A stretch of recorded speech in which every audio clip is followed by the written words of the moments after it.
कार्यक्रम में आप सभी का बहुत बहुत स्वागत है। आज इस कार्यक्रम में हमारी मेहमान हैं सपना, जो कि स्किन केयर में विशेषज्ञ हैं, और आज आपसे बातचीत का विषय रहेगा सर्दियों में अपनी त्वचा को हम कैसे निखारें। सपना जी, कार्यक्रम में आपका बहुत बहुत स्वागत है। धन्यवाद सर, हमें बुलाने के लिए।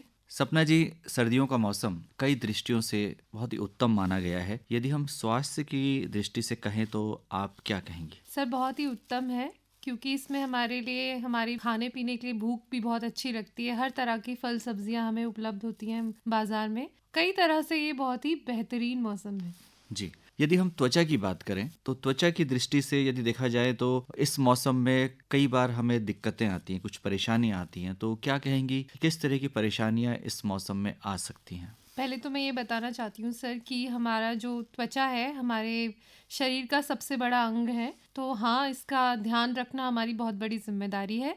और सर्दियों का मौसम वैसे तो हमारी त्वचा के लिए बहुत बेहतरीन है, लेकिन हाँ, इसमें थोड़ा सा दिक्कतें आनी और परेशानियां होती हैं। जैसे कि हमारी जो त्वचा है वो बहुत जल्दी ड्राई होके फटने लगती है, होंठ फट जाते हैं, हाथ पांव फटते हैं। तो इन सब चीज़ों के लिए ध्यान रखना चाहिए हमें, और कुछ ऐसे नुस्खे और उपटन वगैरह बना के आप उसको केयर भी कर सकते हैं। जी, आपने कहा कि सर्दियों के मौसम में त्वचा शुष्क हो सकती है क्योंकि उस तरह की डैम्पनेस हमारे माहौल में नहीं होती है। माहौल में जिसे कहते हैं कि जल की जो मात्रा है वो कम रहती है, हवा शुष्क होती है, तो उसका प्रभाव हमारी त्वचा पर निश्चित तौर पर पड़ता है। तो हम किस तरह से अपनी त्वचा की देखभाल करें? क्या सबसे पहले हम जानें कि हमारी त्वचा किस तरह की है, उसका प्रकार क्या है? बिल्कुल, पहले तो हमें पता होना चाहिए कि हमारी त्वचा किस तरह की है, तैलीय है, सामान्य है, या हमारी त्वचा बहुत ज़्यादा ड्राई है, शुष्क त्वचा है, या इसका मिश्रण है। तो अगर जब आप ये जान जाएंगे तब उसके बाद ही आप अपने लिए कुछ भी रेमेडीज या कुछ भी घर में जो भी आप नुस्खे अपनाते हैं दादी नानी के, वो अपना सकते हैं। तो ये जानना बहुत ज़रूरी है कि आपकी स्किन किस तरह की है। तो इसको जानने का तरीका क्या है सपना जी? आप बिल्कुल जान सकते हैं, बहुत छोटे से और आसान तरीके मैं आपको बताती हूँ। अगर जैसे कि आपकी त्वचा सामान्य है तो सामान्य त्वचा दिखने में बहुत चमकदार और बहुत ही हेल्दी होती है। अगर आप बात करें तैलीय त्वचा की, तो तैलीय त्वचा में आपको दूर से ही हल्का सा एक तेल सा चेहरे पे नजर आएगा। कईयों के इतने बड़े छिद्र होते हैं चेहरों में जो दूर से ही दिखते हैं। कईयों की स्किन में बहुत ज्यादा पिंपल्स और एक्ने होते हैं, दाने होते हैं। इससे आप तैलीय त्वचा का पता लगा सकते हैं। कई लोगों की त्वचा बहुत शुष्क होती है, उनके हमेशा चेहरा खिंचा खिंचा महसूस होता है और बहुत सारी झुर्रियां विजिबल होती हैं, दिखती हैं। तो इससे आप ड्राई स्किन का पता कर सकते हो। अब बताएं कि घरेलू उपाय क्या हैं कि हम अपनी त्वचा को अच्छा बनाएं, उसको चमकदार बनाएं, हमारी त्वचा दमकती रहे। मैं सबसे पहले बताना चाहूंगी कि एक आप अपने त्वचा के लिए एक टाइम रूटीन सेट करें। उसमें आप सबसे पहले अच्छा खाएं, क्योंकि सर्दियों का मौसम है तो भूख बढ़ जाती है। तो अच्छा खाएं, जंक फूड ना खाएं, हेल्दी फूड खाएं, हर तरह का फल खाएं, जो भी आपको मौसमी फल मिलता है वो खाएं। सेकंड, पानी पिए, हमेशा हाइड्रेटेड रहें, कभी भी पानी ना छोड़ें। लोग सर्दियों में पानी पीना कम कर देते हैं। अगर आप ठंडा पानी नहीं पी सकते हैं तो गर्म पीजिए या गुनगुना पानी पीजिए, वो सबसे बेहतरीन पानी होता है, वो पीजिए। आप सोएं, अच्छी नींद लें, क्योंकि जब आप आराम करते हैं तो हमारी स्किन रीजनरेट करती है। जितने भी हमारे स्किन के अंदर सेल्स होते हैं वो रीजनरेट करते हैं। सोइए, एक्सरसाइज करिए। एक्सरसाइज लोग स्किप कर देते हैं सर्दियों में, उससे कि हमारा ब्लड सर्कुलेशन लो होना शुरू हो जाता है। अगर आप एक्सरसाइज करेंगे तो ब्लड सर्कुलेशन अच्छा रहेगा, मसल्स रिलैक्स होंगी, तो आपके चेहरे पे बहुत ही ज़्यादा ग्लो आएगा। और आप चाहें तो अच्छे ब्यूटी प्रोडक्ट इस्तेमाल कीजिए, कुछ भी मत लगाइए चेहरे पर। अच्छी क्वालिटी के उन्हें देखकर खरीदें, किसी भी विज्ञापन के झांसे में ना आए। इस तरह से आप अपनी स्किन को अच्छे से केयर कर सकते हैं। यदि हम घर पर उपटन बनाने की बात करें, और ऐसा हम करते भी हैं, तो क्या सलाह है आपकी? घर के लिए में किचन में हमें बहुत कुछ मिल जाता है। आप देखें तो जैसे कि टमाटर है, टमाटर एक एंटीऑक्सीडेंट का काम करता है। हम सर्दियों में बहुत धूप में बैठते हैं, तो धूप में बैठने से हमारी स्किन में टैनिंग आ जाती है, काली पड़ने लगती है। तो उसमें हमारा बहुत एक अहम रोल निभाता है टमाटर। टमाटर का जूस लेके आप उसमें हनी मिलाएं और उसको मिक्स करके अच्छे से अपने चेहरे पे लगाएं और 10-15 मिनट छोड़ दें। उसके बाद उसे गुनगुने पानी से धो लें। ये भी एक तरीका है, इससे आपकी टैनिंग भी रिमूव होगी और हनी उसको मॉइस्चराइज करेगा। एक और तरीका है, अगर आपकी बहुत ज़्यादा ड्राई स्किन है या बहुत ज़्यादा ऑयली स्किन है तो आप एलोवेरा अमूमन सबके घरों में लगा हुआ होता है। एलोवेरा लीजिए, उसका पल्प निकालिए, उसके अंदर कोई भी oil, coconut oil, olive oil, कुछ भी मिलाइए, आमंड ऑयल मिलाएंगे तो और भी अच्छा रहेगा। उनको मिक्स करके उससे अपनी स्किन पे अच्छे से मसाज करिए, बहुत हल्के हाथों से, बहुत ध्यान से मसाज करें, और उसके बाद 10-15 मिनट लगाने के बाद उसे भी गुनगुने पानी से धो दीजिए। तो ये तरीके हैं जिनसे आप अपनी स्किन को और भी हेल्दी बना सकते हो। आपने टैनिंग की बात की।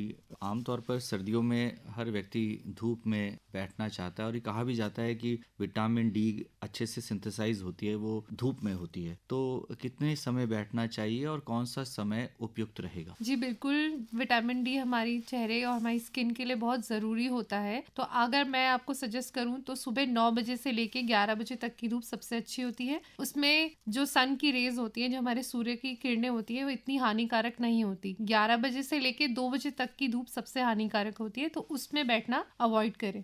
जी। सपना जी, आपने टमाटर की बात की कि टमाटर का जो रस है शहद में मिलाकर हम चेहरे में लगाएं, लेकिन हम फलों की बात करते हैं। जी सब्जियां भी बहुतायत में मिलती है इस सीज़न में, लेकिन फल भी हैं। वो कौन से फल हैं जो हमारी त्वचा को हाइड्रेट रखेंगे, हमारी त्वचा में जो पानी की कमी है उसको दूर कर सकते हैं? अभी तो सबसे अच्छा फल हमारे जो चल रहे हैं वो सिट्रिक फल हैं, जैसे कि आपका संतरा हो गया, कीनू हो गया, ये आपके मौसमी फल हैं। इनको खाइए। हमारी सर्दियों में हमारी स्किन और हमारे होंठ इसीलिए फटते हैं क्योंकि उनमें विटामिन सी की कमी हो जाती है। तो विटामिन सी की कमी को पूरा करने के लिए हम लोग संतरा, कीनू, खट्टे जितने भी फल हैं वो खा सकते हैं। पपीता बहुत अच्छी मात्रा में आजकल मिल रहा है, तो आप पपीता खाइए। पपीता स्किन और आंखों के लिए बहुत अच्छा होता है। और सबसे बड़ी बात, अगर आप चाहें तो इनको अपनी रेमेडीज में भी इस्तेमाल कर सकते हैं। उपटन में, पैक में भी बना सकते हैं। सपना जी, महिलाएं घर की धुरी हैं और उनको घर के तमाम कार्य करने होते हैं। पानी में भी वो रहती हैं क्योंकि बर्तन भी धोने हैं, खाना भी बनाना है। जी तो अधिक समय तक पानी में रहने से उनके हाथों में और पैरों में समस्याएं आती हैं। तो इस मौसम में किस तरह से वो ध्यान रख सकती हैं? बिल्कुल ध्यान रख सकते हैं। हाँ, महिलाओं का काम किचन का ज़्यादा होता है, पानी, कपड़े। तो मैं उन्हें यही सजेस्ट करूंगी कि रात को सोने से पहले अपने हाथ पैरों को अच्छे से धो के कोई अच्छी सी क्रीम लगा के उन्हें मॉइस्चराइज करें। होंठ फटते हैं तो आप क्या कर सकते हैं, घी लगा सकते हैं। घी भी एक बहुत अच्छी रेमेडी होती है, वो नुकसान नहीं करता। वैसलीन, मलाई, घी, वैसलीन ये इस्तेमाल कर सकते हैं। और फिर अगर एड़ियाँ फट रही हैं तो आप उसके लिए वैसलीन या कोई भी ग्रीसी सा प्रोडक्ट इस्तेमाल कर सकते हैं जो घर में भी बन जाता है। कई लोग सरसों का तेल लगाते हैं, वो भी बहुत हेल्दी होता है फटी एड़ियों के लिए, तो वो भी इस्तेमाल कर सकते हैं। सर्दियों के मौसम में कई तरह के इन्फेक्शंस हो जाते हैं और ख़ास तौर से यदि बच्चों की बात की जाए तो वो सर्दी, ज़ुकाम आदि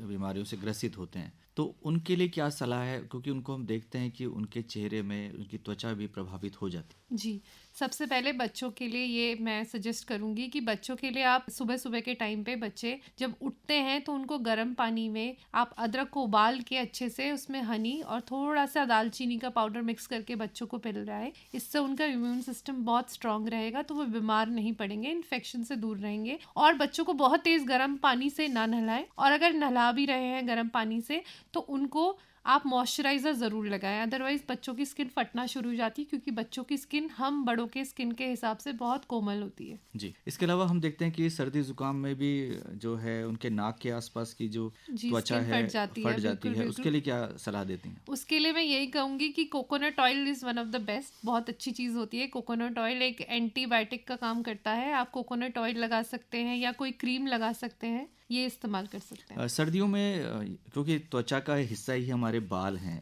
उनकी देखभाल कैसे की जाए? बिल्कुल, लोग बालों को धोना छोड़ देते हैं। ये सबसे बड़ी गलतफहमी है कि सर्दियों में बाल कम धोने चाहिए। आप धोइए, माइल्ड शैम्पू का इस्तेमाल कीजिए, हार्श डिटर्जेंट बेस्ड शैम्पूज नहीं लगाइए। हो सके तो आयुर्वेदिक इस्तेमाल कीजिए। रेगुलर बेस पे हफ्ते में 2 बार सर धोइए, अच्छे से उसमें कंडीशनर लगाइए। सिरम्स आ रहे हैं मार्केट में, सिरम्स लगा सकते हैं। अगर नहीं लगाना चाहते तो आप सिर्फ शैम्पू कंडीशनर करके अपने बालों की केयर कर सकते हैं। सर्दियाँ अपने चरम पर हैं और आने वाले दिनों में बर्फबारी भी होगी। जी और लोग बाहर घूमने भी निकलेंगे, जी जी चाहे वो मसूरी की बात हो, धनौल्टी की बात हो या हमारे अन्य पर्वतीय क्षेत्रों की बात हो। तो ऐसे में जब हम बाहर निकल रहे हैं तो किन बातों का ध्यान रखें ताकि हम अपनी त्वचा की उचित देखभाल कर सकें? बिल्कुल सर, अगर हम वैसे तो लोग घूमने फिरने जाते हैं, कई लोग ऑफिस के काम से के लिए बाहर जाते हैं, तो इसके लिए यही मैं सजेस्ट करूंगी, आप मॉइस्चराइज़र ज़रूर लगाएं। सर्दियों की धूप बहुत तेज़ होती है, वो भी नुकसान करती है, तो उसके लिए आप हमेशा सनस्क्रीन लगाएं। और अगर बहुत तेज़ हवाएं हैं, तूफ़ानी ऐसे बर्फीली हवाएं चल रही हैं, तो हमेशा पानी ज़रूर पिएं और अपने स्किन को ढक कर रखें। तो सपना जी, आज आप इस कार्यक्रम में आई और आपने सर्दियों में खास तौर से महिलाएं अपनी त्वचा की कैसे देखभाल करें